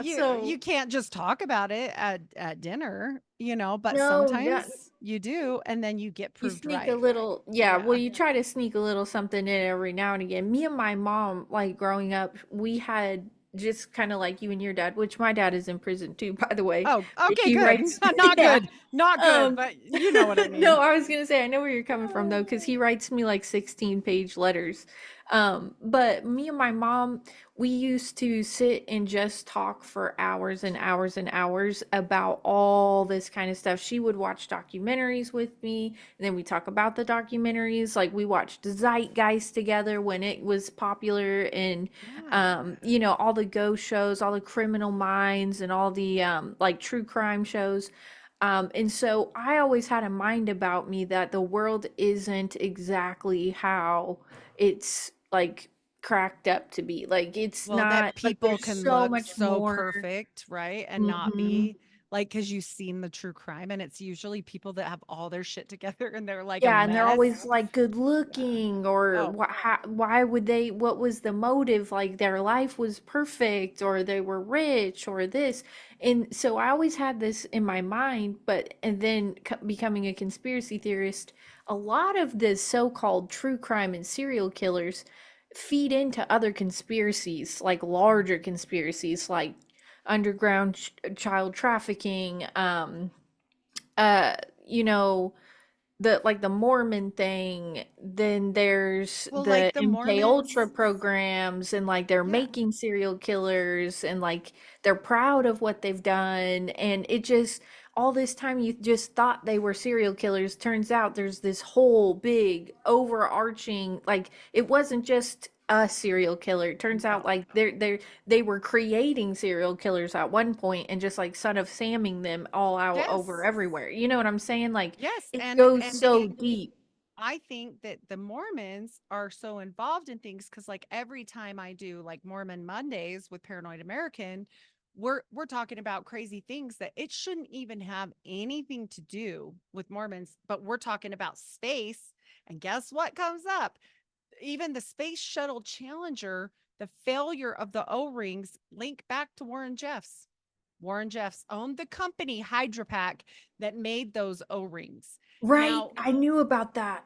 crazy. Like you Goes sound back to the crazy. fucking Mormons. Yeah, Goes back to the fucking Mormons every time. and they're doctors and they're in Skull and Bones and they're weird stuff and this and that, and I'm like, they're so they are in it. They're in the New World Order stuff. They're followers. I'm sorry, you guys just don't know. And I know this sounds like nuts, or when I bring like the occult part to it and they just don't want to handle that. Like everybody thinks the biggest problem in Mormonism is polygamy. It sure wasn't. It's No, I occultism. mean it's gross, but I don't think that was the main problem. I think I the demon possessed person who came up with the polygamy is probably the bigger problem. I do remember hearing about that with the Warren Jeffs owning something to do with that because the he actual ended up company. taking that Yeah. guy's wife away. Isn't that weird? Like, I mean, every time I go down some little rabbit hole that I have no idea, even as a Mormon, right? I'm just like going about my life and you don't care because you don't want to hear it. And that's why they don't know. That's why they don't know. And then there's Right. that group, but it's just like the government. That's what the only thing I can equate it to. Like, you've got all these little bees and they're little worker bees. And then you've got the upper top that knows all the shit, that knows everything about everything that I've told you or that I find out. And I'm like, that's the problem. They don't want to see, they don't want to know, they don't want to hear it. They're happy with their lives. And every time I bring up something bad, you know what they'll say? Well, it promotes good family values. I'm like, does it though? I Does think the it? exact opposite. I don't think it promotes good family values at all whatsoever. And, people can think what they want to or whatever, but I'm sure at some point, with a lot of these cults, they thought that they were doing something good. They thought that they were doing something. I mean, there was a cult, gosh, I forget the name of it, but they all drank, it wasn't Jim Jones, but that's one of them. They all drank some kind of like a powdered substance and they all suicided themselves in California Mm. somewhere in the Oh, 90s. the one with the spaceship people, the The spaceship. spaceship Yes, people, yeah. I know And what it's you're like talking about. it's all at some point, I'm sure they had invested themselves so much into it that they were willing to Absolutely. give their lives for the cause. So that's what you're up against. That's what you're fighting. The mentality where you would give your life behind a cause, that is the mentality, and you can't change their mind after they've gotten No, that far. Even if no, it's as simple as like a overarching cult like Mormonism, you're not changing these people's minds. They've put their life behind it. They'd you're be not willing to wrong. die behind it. They do that whole like slit the throat thing as part of their ritual. Like it's really ingrained into the psyche, into every like cell in their body is identifying It's with that. it starts so young. We start in primary singing these hymns like follow the prophet. He knows the way. Follow the prophet. He'll guide us, blah blah blah. Or like we're going to go to the temple someday cuz I love my family and blah blah blah and I want to be with them together forever. They use these little things like that, like families are forever. That's one of their main slogans, and then they make that about somehow you, and that's all you get from it is like, well, this is how I'm going to be with my family forever. And then when you're actually doing it, you're like, what does this have to do with anything? Why are we doing weird dead people stuff? This makes no sense. Like, this is creepy and yucky and I don't like it, but like you still do it for 14 more years because you don't want to lose your grandma. And that's the level it's at. And finally someday you just break and say, well, I'm not going to do this anymore, and hope that they love you enough, but they didn't. Well, I mean, that's fucked up. But the thing is you're smart enough to have gotten out of it because you felt in your spirit that something was wrong. Sometimes that is the strongest identifier of some shit being wrong. Like maybe you don't see it, maybe you don't hear it, maybe you don't nobody said anything, but in your spirit you intuit that something is wrong. And I think that's like one of the best detectors of bullshit. Like even meeting new True. people, you know what I Yes. mean? I went to like a haunted place and we were going to be doing like an investigation or whatever, and right off the rip, I was like, this place has really dark, creepy vibes. No activity necessarily was going on. No, I didn't see a ghost or anything, but just the feeling in the place, I was like, there is some very dark energy in this place. It's you literally, it You can just feel comes it. through your body and you just feel it. That's like one of the strongest ways to know if you're on the right path or if you're in a Mhm. good situation. Absolutely. When I stopped and just started trying to figure out God without a plan, right? Because Mormonism, you have to understand why people stay. They have an answer for everything. Oh, do you want to know where you were before you were born?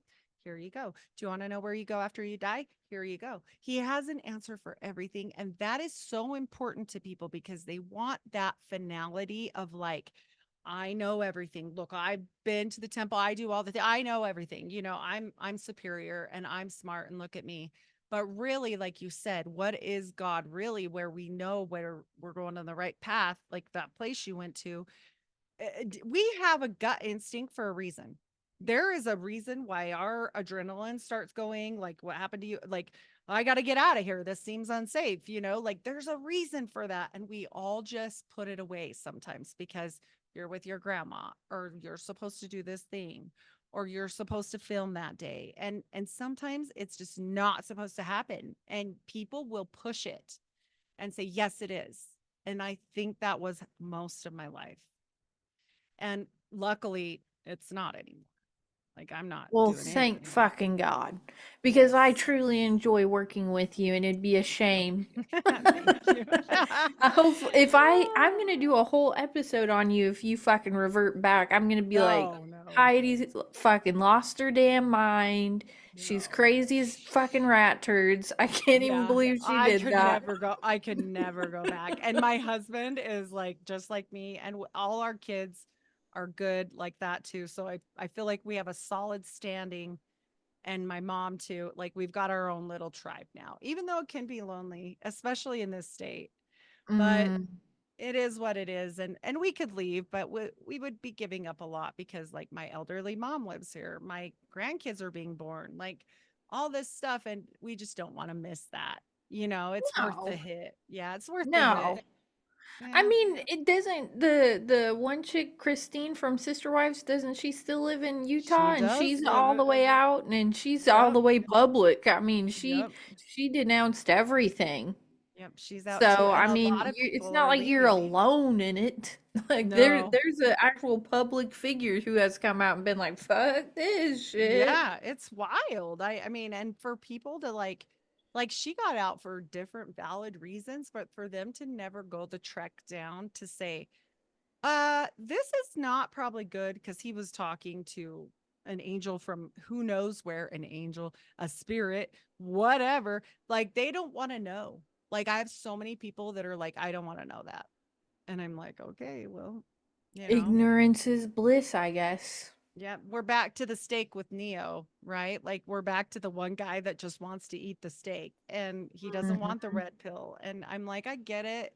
But at the same time, like at some time and some level, you're responsible for things you teach to your kids, to other people, just like that book, to people out in the public. Like you are fully responsible if, and especially where he kept indoctrinating people even more so, like giving them special blessings and telling them they're going to be the president of the United States and wild stuff. Like what is going on with you when you're But going to that's that? like a weird common thing in Mormonism that I've found as well, is like people can just promise you stuff like, I promise you're going to be the president of the United States, and then they don't become the president of the United States, but we're just going to let that one skirt and pretend he never said it and still Oh let yeah. him, with his prophecies and shit. Just like how they the man, Rulon Jeffs, he was Mm-hmm. supposed to be resurrected after his death and all that, but none of that Yep. shit happened. He's dead as It a didn't. fucking Yep. doornail and He never buried in came fucking back.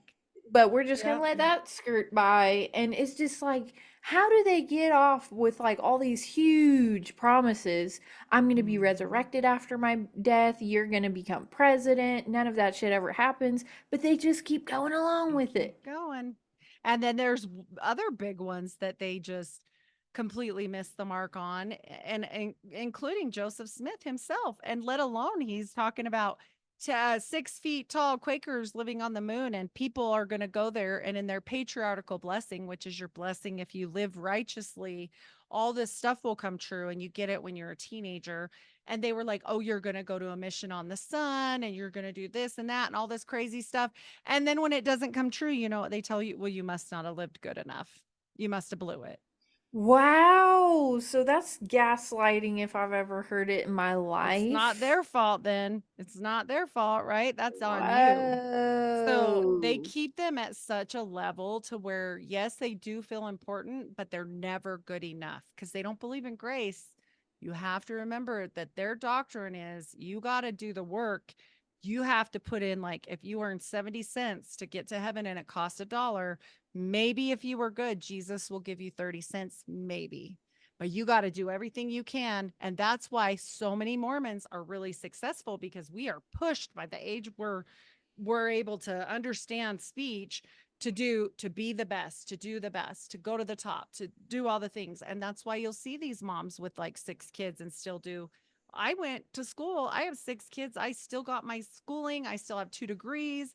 I did all this by trying to raise my kids and still had dinner on the table. Like you are totally, my house was still always clean. Like, you burn yourself out like that. You really do. And, They you turn you know, into a slave. yes. Yep. They turn you And into a slave. mentally for sure. And physically, Wow. because they want that big tithing money. Don't forget, they only offer that second Whoa. anointing to those who pay a certain tax bracket in tithing. So it doesn't just go to anybody. Oh, so what happens if you're a poor person? You don't You get don't the get second to. anointing. Uh-uh. Oh. Well, so what do they do when they put their tithe in? They write their name on the envelope? So tithing in the Mormon church is done by tithing settlement once a year. You take your IRS tax stubs and you go in and sit with the bishop, and he looks at them and says, you didn't pay on your gross. You only paid on your net. You owe us $2,000. Cough it up. And you can't have your recommend or go to the temple or do anything until you do that. Oh, you can't afford it? You get to be the janitor and clean toilets at the church. I would say, fuck you. I'm out of this bitch. I cleaned the You toilets before. have to, you clean toilets. Heidi, now I'm really worried about you. Are you This was a serious? long time ago. Yes, I did the janitor work one year when we did not have money for Oh free. my God. I Yep. thought it was like a normal church where they passed the plate around. You gotta sit with a fucking financial advisor Yes. and Yep. they tell you how much you owe. Yes. Yep. Oh my God, This is Heidi. there are reasons why this was the richest church. And remember, this was just ingrained in me since I was a child. You even pay it on your presents. Like if you get $5 from your grandma and your birthday, you even pay it on that. So, What? mhm. The only thing they don't want money on is if you gambled because they don't like gambling. So if you win gambling, they don't want that money. But Oh, how otherwise, nice of them. yep, because you're not supposed to be gambling. You're probably going to be in trouble for that. But So, yeah, so even if you get a grant, like 10 grand gambling, and you could pay their absurd tithing cost, they they don't want still it. don't want it, and you still end up having to scrub toilets because you did something they didn't like. Probably. Most likely, yes, you'll be penanced. Yeah, for sure. And I mean, it sounds insane, but like when you're going through it, you're just like, oh yeah, that just happens. Like you're Hmm. a 20 something year old kid that you've only known that your whole life, and everybody's like, well, you better get that taken care of. Heidi, it sounds like if you, it sounds like if at age 15, or age 20 when you got to the temple, they would have offered you a special blue drink. You would have downed Oh, that I bitch. might have I'm drank just it. saying. I might have done it. I think I may have. If I didn't have kids, I definitely would have. With kids, it might have been a no, but yeah, That's what until I'm you, saying, yep, girl. That's what yep. I'm saying. You got Jim Jones as a I motherfucker. did. I did. And I see it. And once you see it, it's so crazy because you can never unsee it. And then I just got really Mhm. pissed off because I was like, wait a minute. Mhm. You lied to me, people. Like, I don't care if you go into this and you're like a Satanist and you go to the satanic church and they explain things to you and you agree to it. But when you go to the temple, it's this shrouded thing, all secrets. And then once you get there, it's too late because now you're there and you got all this stuff going on. And then, yeah, you could leave, but also your whole family's there. That's not going to work out well. So everybody does it, but then once you do it, you're like, this is some next level shit. Nobody told me Mm. about this in the Sunday school hymns when I was being cute and singing about this. This is not what I agreed to. And so that is why I speak out, because I feel like if I could save one person that would drink the Kool-Aid today, and maybe by chance they'll see this somehow, like maybe, and they say, man, that sounds crazy what she's saying, like I don't believe that, and then they go check it on the phone, right, and they're like, oh, It all may- adds up. maybe she's telling the truth. And Right. and so that's what I hope for. That's why I do this, because it is like Shit, I hope humiliate, for it yeah. too. I hope It's for it too. humiliating for sure. You go in front of everybody and tell everybody everything you thought your whole life was like a lie. And nobody wants you to do it because like everybody else is still in and you're like the one and you're the outcast. But like also at least I can look at God and say, you know what? I know I was stupid, but at least I figured it out before I died. Because Mhm. I know. Fool me once. But I will never be a part of organized religion again in my life. Ever. That and that's the thing too is like you can now teach your kids and know the warning signs with your kids because they're going to grow up with kids who are going to be like, "Oh, your family's weird. Oh, why aren't you Oh, doing they this? Why aren't do. you?" You know what I mean? That's going to come to a point where Oh, they're going to get peer pressured maybe into returning to that shit, and you're they going to get it. have to be Yeah. honest, and you're They going get to it have to every time. say, "Fuck them." Yep. They're like, oh, you can't play with my kids because you're not Mormon. Oh, you can't do this because you're not Mormon. Oh, they're weird over there because they're not Mormon. And my daughter went to school and told everybody Jesus was brown, and it was a whole catastrophe. Like it was because Like she got in trouble. Mormon Jesus is white delightsome. He's got like beachy blonde, brown blonde hair and like highlights and stuff. And she was like, I don't think that's Jesus. I think Jesus is brown. Yeah, yeah, because everyone knows that Jesus had frosted tips. Like, Exactly. And what? she's like, my mom said Jesus comes from this place where a lot of people are brown. We think Jesus is brown. And they were just not happy with her. But she tells people stuff, and I'm like, oh well, at I'm least proud of her that yeah, she's intelligent. she She's knows. like, "Hey, my mom said that Jesus came from a place that's mostly brown people, so he was Yep. probably brown." And that just in her innocent mind, she's like, "Well, that makes total sense to me Yeah. because," and she's obviously very intelligent to like in intuit that Tell the like, "Oh, kids. if Jesus was born in Africa, he'd probably look like them, or Is if he Jesus was black? born in Yep. China, he'd probably look like them." But no, Jesus was born in the Middle East, and he had frosted tips and Yeah. blue eyes, and Yes. he had an albino complexion, and he had the straightest bridge of the nose you've ever Oh yeah. seen. Looks And it's just just like like, are you kidding me? Like that is not even that's like fairy tale land shit. Like yes. that's Yep. not that at least she's smart enough to understand that That's not it. And she that's gets in not it. theology arguments. She's all of 10. She's been in a couple theology arguments with kids because they're like, Jesus didn't create the earth because Mormons believe not in the Trinity. And she's like, yes, he did when he was, before when he was God. And she like tries to explain, and they're like, what are you talking about? And because they think it's all three separate people. And she's had Well, fights you with them gotta give about her that. kudos, girl. I hope you tell her, like, I'm Oh, so it's so proud of you. funny. You're a genius. You go and Yes. fight the good fight. Oh yeah, she knows. She knows we don't. She tells me all the time, those temples are really pretty, but we know what happens in there. I'm like, don't tell your friends though. Don't tell them that. Don't tell them that Don't tell part. your friends though. Oh my I'm god, like, that's what my mom used to say because we used to watch these like really crazy documentaries, and I'd be like, "Oh my god, Lee Harvey Oswald like definitely did not shoot President Kennedy." And right. she's like, "But don't tell your friends though. Like, don't say that Mhm. at school because you're gonna, because they teach you in school. Oh, President Yep. Kennedy was assassinated by Lee Harvey Oswald, and Yep. this is how it happened, and Marilyn Monroe died of a drug overdose, Oh and like yeah. not in school, but these are Yeah. the accepted That's what things, and you happened. just Uh-huh. that's what happened, and we just we landed on the moon, and there's nothing suspicious about that. Not at all. And in the back of my mind, I was always like, yeah, okay, Okay. whatever. Yep. My Because I son had, always gets mad at me. He's like, "Don't tell her that." I can't remember what it was. She came home. Oh, she came home about the gods. They did this whole Greek gods thing. And I was oh, like, did and she's like, they? and they're myths and it's fake. And I was like, well, and then my son's like, "Don't you tell her about demons and shit like that right now. Like, what are you doing?" Because he's 16. And he's like, He's like, "Mom." she's not ready for it. She's not Yeah. ready for it. I was like, "I think they might be based on more truth than you might think." And she's like, Mm-hmm. "Really?" And I just want to put little things in there. I don't go the whole way yet, but I'm like, I don't want her to believe all that, you know?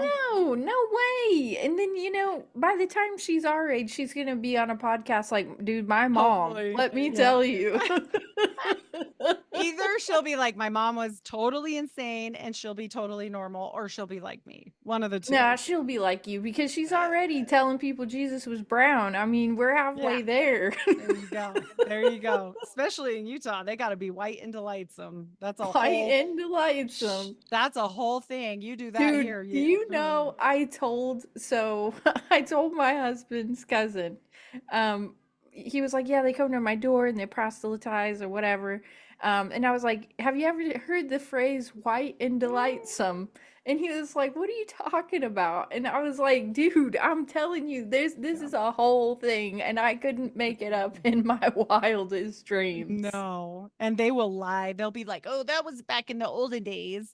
And they'll try and skirt around it. He should just be like, my brother-in-law or whoever, his brother, I don't know, Mhm. whatever, is black. What do you guys do about black people before the 70s? Like, they'll shut up. They'll quit coming. That literally, because like that is the realest shit. They weren't Yep. even allowed to come in there. 1978. Mhm. 1978. Until we Mhm. were born, I was born then. Like, I was born then, and actually they literally believe you can't go to heaven to be with God if you don't have the top stuff, and they could not get the top stuff. So you're telling me they can't go to heaven, and they said they could as servants. You know that my niece is Okay. black, and that I can't believe that shit. that went over like a lead balloon for me too. And just their look, and they'll just they smooth it over, and they're like, "Oh, well, we've come so far since then." And I'm like, "Okay, I'm just saying, like, it's yucky, you know? It's gross. It's fucking gross. It's Come nasty. on." They're a bunch of fucking creeps and weirdos, and I'm just like so over it. Like, honest to God, they they they they lack a certain level of genuine human connection as well, Yes. because I even went on YouTube one day and I was just like looking up YouTube videos of them talking, and like Their the stuff sing they believe song in. It's voices. weird. It's Ugh. Yeah, there's like no, it's almost like they're all NPCs. They actually, I truly believe in, if you look at their conferences, they do conference twice a year where they televise it everywhere. And they're people that come on and speak, they almost have like a mesmerizing, hypnotic MK Ultra thing going on. I promise you. Why is there So so did many of Warren them? Jeffs. Yeah, why Warren did so Jeffs many of definitely them did. dress like the FBI? Why is the FBI and NSA here in Utah and their big, huge headquarters? Like, why? Why about what about all that? Like, oh, that's just special people over there. That's don't worry about that either. Like, Just well, keep your head down and keep knocking on doors. That's yep, your job. Don't worry about this shit over here. You just wear your fucking special underwear with, let's be honest, like you can't Yeah. get that thing off fast enough. Yeah. You just have to buy new ones then. It's like No, I mean seriously, have you ever like off they're fast like enough? underwear now because they were like, the long two pieces. But But back in they the used to be day, one piece. It was one piece. they You had had the to take butt the flap. whole thing Yes. off. Yeah. So They have then the you butt gotta, flap. yeah, you drop trout, and then you got this whole underwear thing you have to deal with. That's like a Yep. one piece swimsuit that you got to It's get out fun. of. Like I just that's why I say it's almost like a slavery kind of thing. You got to wear this underwear. You can't do this. Mhm. You can't do that. You can't have caffeine. You can't have like and all these weird stipulations on it. I mean, honest to God, Heidi, it's My just husband always says it's full control. That's what it is. If they can control, and down to your underwear. They before got to control down to your underwear. before 1970s, it was also not okay for you to, I think it was 1980 actually. The rule was if you had oral sex, you couldn't go to the temple. With your oh, like husband? Mhm. Not even with your husband? Nope. But it's changed now because that's gotten, but like it makes you wonder, like they They just controlled changed it when they everything like because they but enough they people just pushed back. Enough people mhm, were like, mhm. then I won't go. Then I'm not gonna go. So they're Yeah. getting they've only changed things because enough people pushed back on it. Yes. Like Absolutely. that's also should be a red flag. Like why were you so strict on it before and said I couldn't go to heaven Mhm. if I did such and such this, but now all of a sudden you're getting a lot of kickback. So now all of a sudden it's changed and God told you because he said Mhm. so that now we can. And it's Yep. like why would God say that? Like then God told you because he's all into your business like that that now Mhm. he's cool with it and now I can do it. Like why like God doesn't What even changed? Yeah. and why is God commenting on people's private sexual business? Like, have you ever? That is so. That sounds so freaking absurd to me. It it was when I actually was going through, and this is the only reason why I knew that is because my grandma said something to me, and I was like, "No, then Wow. I'm not gonna go. That's crazy. I'm not gonna talk to them about my bedroom." And then they were like, "No, no, we don't want to know anymore." I asked the bishop because I was pretty brazen even then. I was like, "Listen," and he's like, no, we don't want to know that. Just you and your husband, whatever you do together, you two, we don't want to know. And then I'm like, okay, and it because I They was wanted like, to know all the biscuits and gravy of what you had been up to before they'd let you in the temple. yeah, You know, back in the your day. grandma had to go through that, and like I all those know. older generations, they had to go in there and confess every single thing they had ever done to try to get into the temple. And I bet you they ain't going in there and lying about the shit because No, they're, I'm sure they weren't. you know what I Mm-mm. mean? Yeah, They're trying to get into the damn temple. They ain't gonna go in there. I I have never done this or that whatever the stuff is yeah. that, you know, It's that's weird. I look crazy. at it now and I'm just like, wow. But they can control aspects of your life, and they do. They do.